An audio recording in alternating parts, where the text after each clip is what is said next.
اللہ تبارک و تعالیٰ کا ایک قانون قدرت، قانون فطرت ہے۔ قانون یہ ہے کہ جو شخص جتنی بڑی قربانی دے گا اللہ اس کو اتنا بڑا انعام دے گا۔ جس شخص نے دنیا میں جتنی بڑی قربانی دی اللہ اس کو مرنے سے پہلے، مرنے کے انعامات تو ہیں ہی بڑے ہیں، اللہ تعالیٰ اس کو مرنے سے پہلے دنیا کے اندر اتنے بڑے انعام سے نوازے گا۔ اگر کوئی شخص دین کے لیے اپنی عزت کی قربانی دے، کس کی؟ سب سے مشکل کون سی قربانی؟ عزت کی۔ اگر کوئی شخص دین کے لیے اپنی عزت کی قربانی دے اللہ دنیا میں اس کو سب سے معزز کر دے گا، اور یہ اللہ کا قانون قدرت ہے، قانون فطرت ہے۔ جو شخص اللہ کی رضا کے لیے اپنا سر جھکا لے، اپنا سر جھکا لے،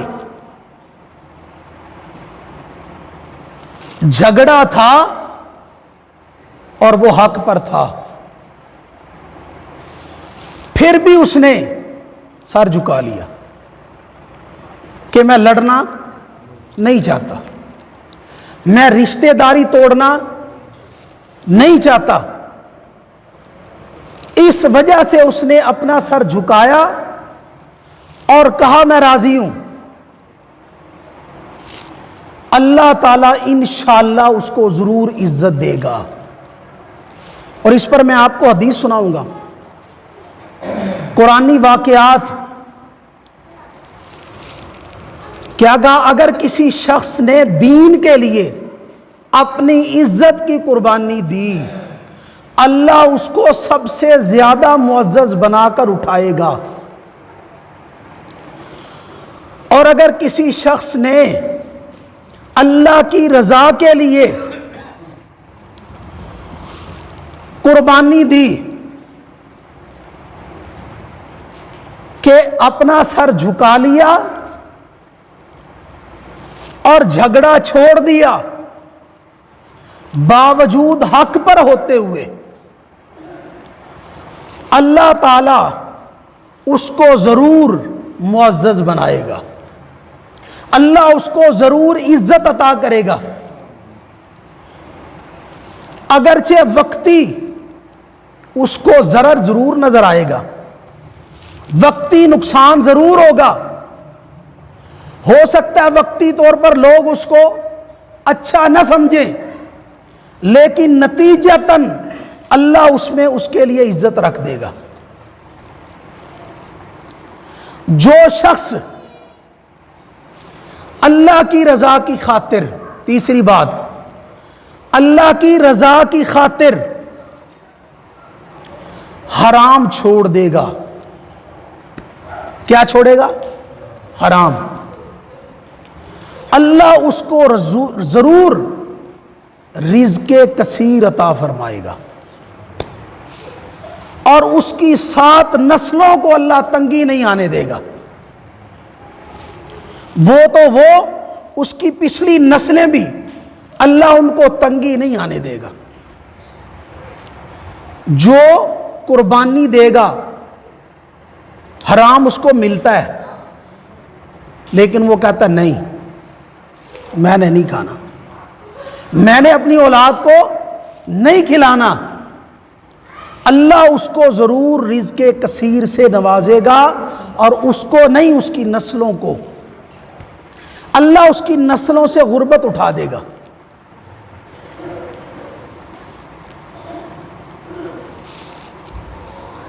پہلی بات کہ جو شخص اللہ کے دین کے لیے اپنی عزت کی قربانی دے. کس کی؟ عزت کی.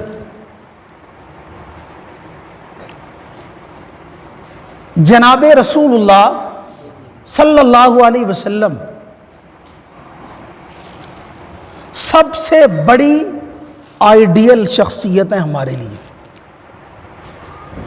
اور ہمارے لیے نہیں، ساری کائنات کے لیے. اس سے بڑا نمونہ اللہ نے بھیجا ہی نہیں. سب سے بڑا نمونہ آئیڈیل اللہ نے فرمایا ایسے، مجھے ایسے چاہیے، ایسے. اور کیا دکھایا؟ محمد الرسول اللہ صلی اللہ علیہ وسلم کی ذات اقدس کہ ایسے.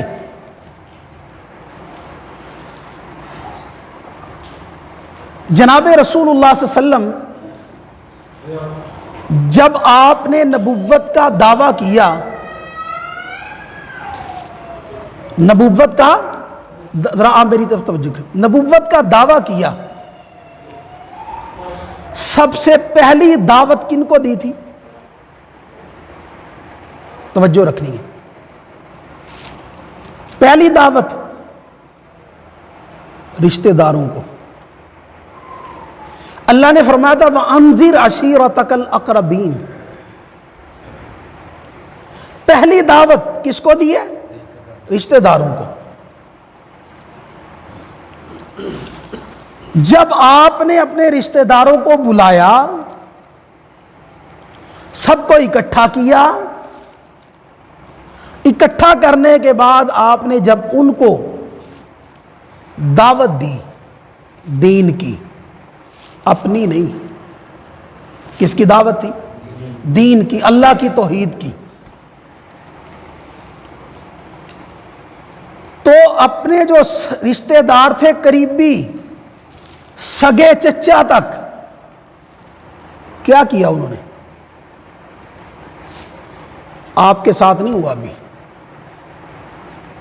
ابھی میرے ساتھ نہیں ہوا. آپ اندازہ کریں کہ ایک شخص اٹھتا ہے اور تھوک دیتا ہے، تھوک دیتا ہے. اس سے بڑی بےعزتی آپ نے کروائی ہے کبھی؟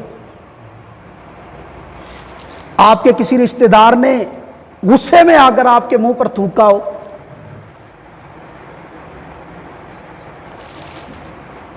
اور کھڑے ہو کر ایک کیا کہتا ہے؟ نعوذ باللہ تبا لک علی ھذا جماعتنا. اس کا اگر میں پنجابی میں ترجمہ کروں نعوذ باللہ تو مانا کیا ہے؟ پھٹکار ہو، اس لیے ہمیں جمع کیا تھا.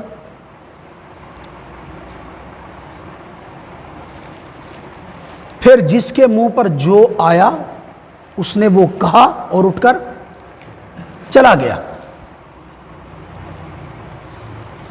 کوئی کسر باقی رہ گئی؟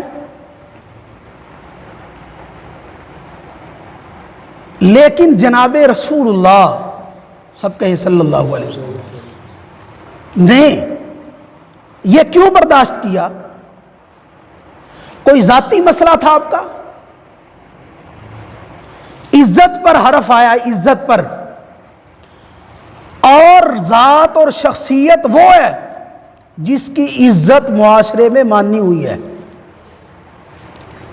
جس کو سارا معاشرہ، سارے رشتہ دار، پورا علاقہ، پورا شہر مکہ قریشی ہونے کی نسبت سے اونچے بھی ہیں، خاندان بھی بڑا ہے، اور پھر قریشیوں میں سے بھی ہاشمی ہیں، اس اعتبار سے بھی نسبت اونچی ہے، اور پھر معاشرے میں صادق اور امین بھی ہیں. ہر شخص عزت کی نگاہ سے دیکھتا ہے.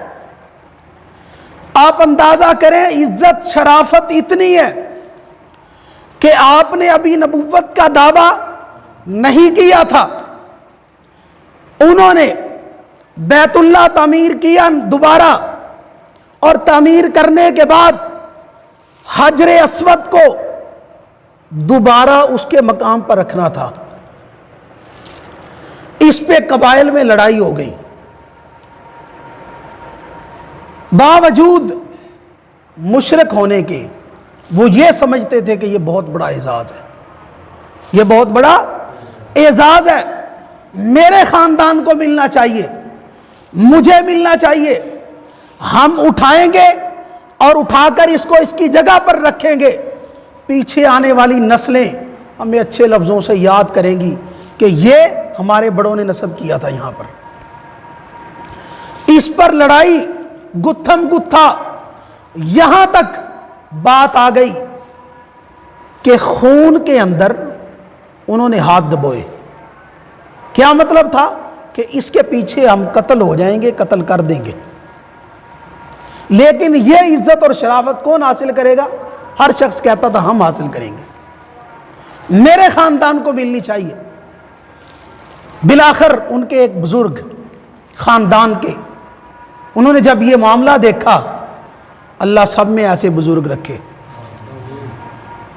جو خاندانوں کی لڑائیاں مٹاتے ہیں۔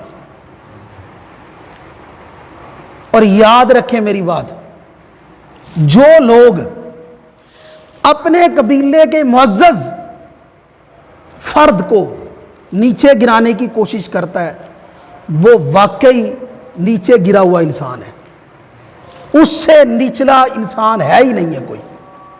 جو اپنے خاندان کے، چاہے کسی کا کوئی خاندان ہو، اس کا کوئی معزز فرد ہے اور وہ اس کی ٹانگیں کھینچ کر اس کو نیچے گرانا چاہتا ہے، تو یاد رکھیں اس کے اندر انسان نہیں ہے،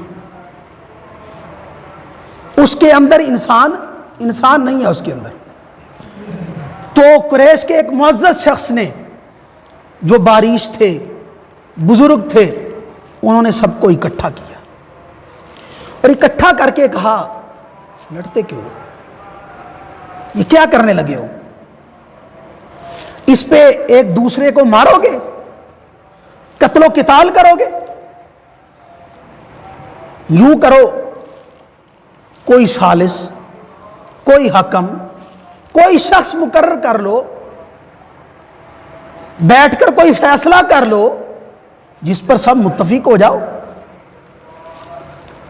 بالآخر اس مجلس کے اندر یہ بات طے ہوئی کہ جو شخص بیت اللہ کے اندر صبح سب سے پہلے داخل ہوگا، وہی شخص، اس شخص کا فیصلہ ہمیں منظور ہوگا، اور وہ شخص اگر حجر اسود کو اٹھا کر اپنی جگہ رکھ دے تو ہمیں کوئی اعتراض نہیں ہے۔ اللہ تبارک و تعالیٰ کی قدرت اور جناب رسول اللہ صلی اللہ علیہ وسلم کے اندر اللہ نے جو پہلے سے ایک الہی جستجو رکھی تھی، اللہ کی جستجو، اس کی خاطر آپ سب سے پہلے صبح بیت اللہ میں داخل ہوئے۔ جب انہوں نے دیکھا، وہ وہیں بیٹھے ہوئے ہیں جم کر، جب انہوں نے دیکھا، انہوں نے کہا ہاذا صادق ہاذا امین، یہ صادق ہے، یہ امین ہے، ہمیں منظور ہے، یہ جو فیصلہ کر دے ہمیں منظور ہے۔ جناب رسول اللہ صلی اللہ علیہ وسلم نے کیسا پیارا فیصلہ فرمایا، اللہ اکبر، قربان جاؤں۔ آپ نے فرمایا بھئی یہ کپڑا لاؤ،